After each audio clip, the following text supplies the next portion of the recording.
a female persuasion can breathe as opposed to gasping boy.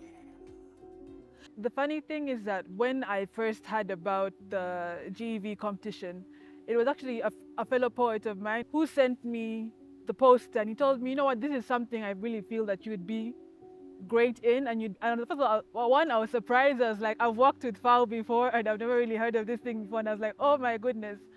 One, I'm not really one to enter competitions that often, but I saw what it was about and I was like, you know what? I am very passionate about women.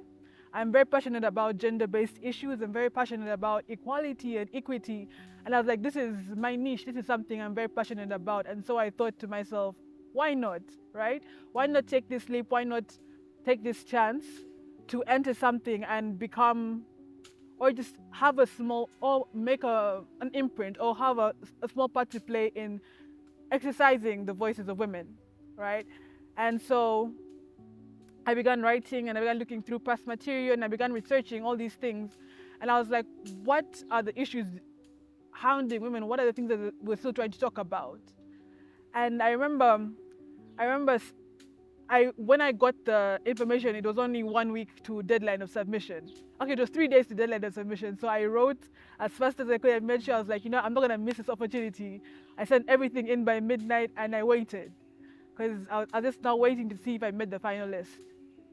And getting that email to say, oh, you're going to the grand competition, it made me so happy. It told me what you're doing. It helped validate what I was saying, and it helped me know that I could even play a bigger role than I thought I could. And I was so happy to participate. And then finally getting to that stage and meeting all these other women who had participated, I was so, first of all, I was shocked by how young some of the participants were. And some of the poems they were giving were so electric and so beautiful, and they're talking about such deep issues. And I got to interact with some of these ladies backstage, and I got to experience and hear their stories and see how they all came together. And I realized that there's so many people who are passionate and who want to change the world, and who want to change the world through poetry at that.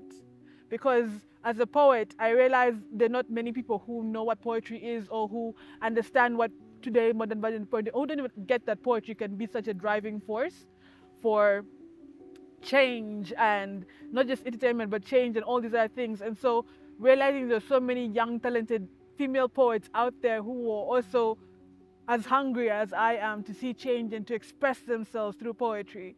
It was really great, and to see that this competition could give them all an umbrella, a blanket, or a home to come under and express themselves and get their voices heard and seen was really amazing.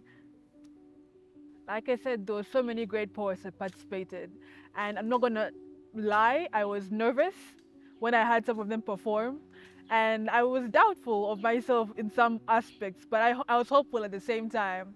And truth be told, when they began reading out the third runner-up and then the second runner-up, and then finally when they mentioned my name, I can't explain to you how much joy and exhilaration I felt. And I remember looking to my sister in the audience and just, oh, it was such a magical moment in my life, because I haven't won many things, and this was a great experience for me. I can't really say that. Yeah, I have been a poet for about 6 years now, right?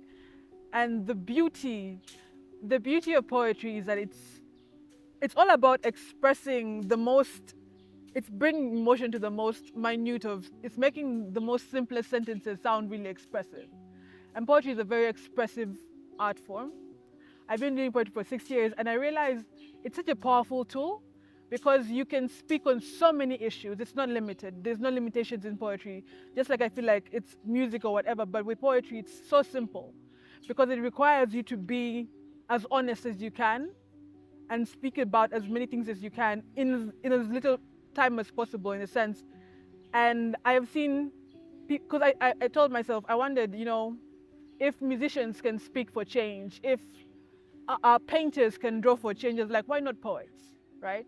Why not this art form, which is the best, or one of, I feel, the best at expressing things and expressing emotions and drawing to the heart of the topic, because poetry is all about getting to the root of what you're trying to say.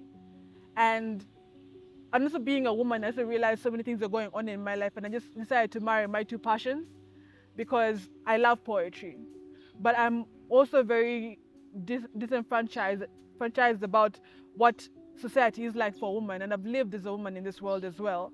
And so I thought to myself, how do I marry these two passions of mine? Right? How do I marry my love for poetry and speaking and entertaining and drawing people in with the things that are affecting me in my day-to-day life as a woman? And so I thought to myself, why not combine the two? And when I did, I realized that if I can speak on women's issues in a poetic form, if I can get people, if I can both entertain and educate people at the same time, I realized that it's such a beautiful marriage, such a beautiful driving force for change. So that's why I realized poetry helped me really drive my passion for my expression and for advocacy of women's rights. We need platforms. We need platforms like or competitions like GEV. We need platforms or competitions that encourage people to write and speak on these things. Why? Because they start conversations. They bring people into a room. They challenge people. So say someone will come in saying, "Oh, I want to win money," but how do I win money?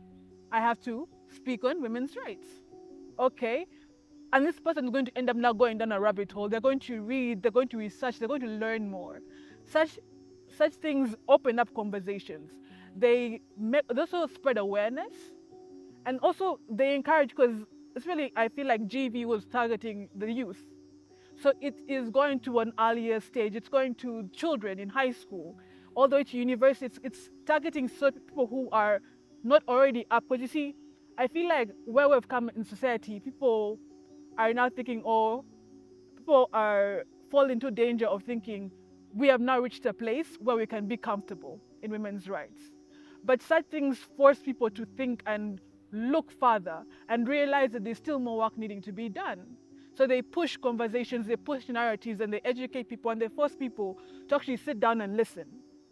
And also in a more fun way, I feel. And they make it very interactive for the youth, for their families, for their friends, because all these people they are bringing into these conversations are also learning.